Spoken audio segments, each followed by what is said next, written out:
Attention, danger sur les buts de Papalardo. C'est frappé par Anziani au point de pénalty. La tête de Guibert, c'est dégagé sur la ligne et l'ouverture du score. L'ouverture du score par l'inénarrable et l'inévitable Mons Basouamina qui traînait dans cette surface de réparation. Avec Sbahi qui percute, Sbahi qui est servi, Sbahi au point de pénalty, Sbahi qui peut frapper, l'égalisation de cette équipe sétoise avec Sbahi qui est venu tromper Balijon et cette fois-ci la messe est dite. Un parcours d'une équipe qui méritait d'obtenir son maintien. Attention là, Sbahi dans la surface de réparation et Sbahi qui vient même crucifier cette équipe du FC Bastia Borgo dans les derniers instants. Sbahi qui s'offre un doublé dans les dernières minutes et qui fait boire le calice jusqu'à Lali.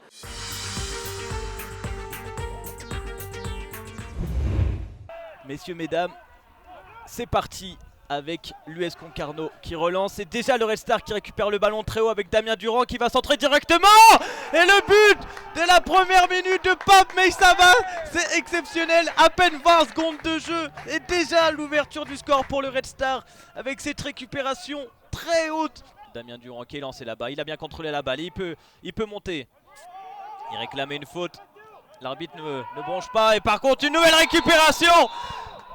Oui, penalty. Pape Meissaba et il transforme. Et 2-0 pour le Red Star. Et Cheikh Ndoye, superbe enchaînement de Cheikh Ndoye qui trouve Damien Durand. Qui va centrer, il n'y a personne au point de pénalty. Mais l'erreur, l'énorme erreur de Julou. Et Pape Meissaba qui vient inscrire son troisième but, triplé avant la 30e minute de jeu.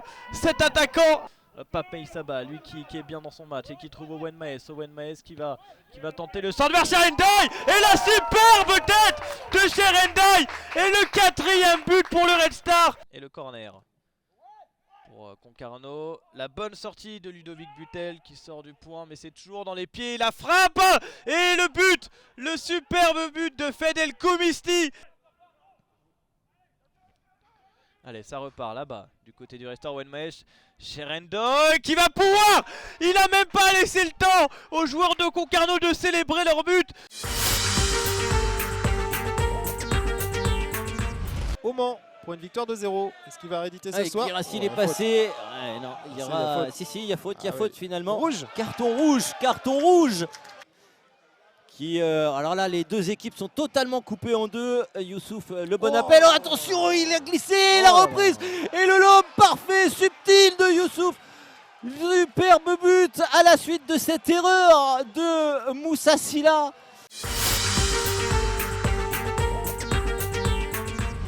Allez, Amadou Sagna qui percute, va fixer la défense pour transmettre Jean-Pierre à gauche, le débordement. Ouais, le tacle n'avait pas maîtrisé et pénalty pour le Stade Briochin et l'arrêt avec Gomis. Là aussi dans une position de pivot. Lavigne, le centre pour Sagna. L'ouverture du score d'Amadou Sagna, la deuxième était la bonne pour l'attaquant sénégalais du Stade Briochin. Petit peu de temps à exécuter son geste, c'est pas fini avec Rossignol. Rossignol encore, un ballon dévié, l'égalisation. L'égalisation de Martin Rossignol. Horaire exceptionnel pour ce multiplex de fin de saison. Attention avec la puissance de Gnanduillet, la frappe et le but, magnifique, remarquable. Et Le Mans reprend l'avantage. 2-1 à la 52e minute de jeu sur cette magnifique action de la part de l'attaquant. Morgan Jean-Pierre, côté gauche, les vagues s'accumulent pour le Stade Briochin. C'est bien joué. Excellent dédoublement et l'égalisation. L'égalisation du Stade Briochin. Elle est pour Valentin Lavigne, je crois. Je crois que c'est une magnifique action du côté de Saint-Brieuc, conclue. Olivier Frappoli, il a été... Oh, peut-être laisser terminer ça. Ouais, parce que là on a trouvé Edson Seydou justement entre les lignes qui va pouvoir aller centrer. Oh, vers Geoffrey Durban, le but il est gratuit. Geoffrey Durban, il y a 10 ans il inscrivait son premier but en national. Peut-être, vient-on assister à son dernier but.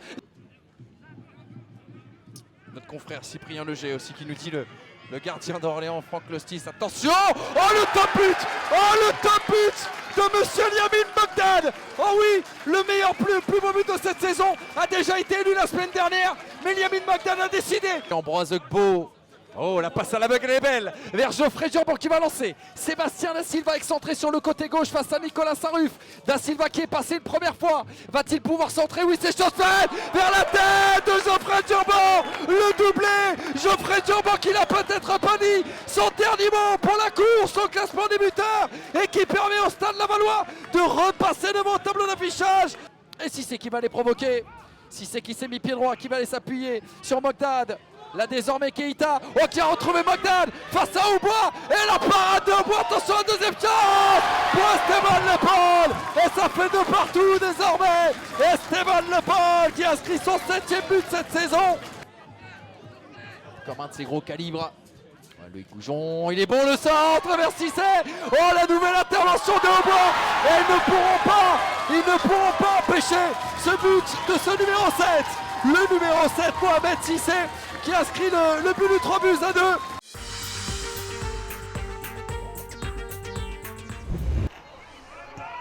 C'est parti, il y aura un accrochage dans la surface. Et ça sera le point de pénalty qui sera désigné par Monsieur Varela sur cet accrochage dans la surface de réparation. Petkovic, c'est parti et c'est but! C'est but pour Chambly, l'ouverture du score. Nicolas Petkovic qui marque 14e minute de jeu et le Stade des Marais peut vibrer. Chambly ouvre le score avec Eno qui va passer, qui va peut-être pas aller au bout mais qui va obtenir la touche et c'est sans doute ce qu'il pouvait obtenir de mieux. Attention avec ce geste. Et ce carton rouge signalé contre Antoine Eno.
Carita.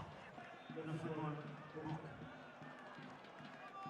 Bocambre Espérance 6-0-1, marqué par le numéro 14, Paul Carita.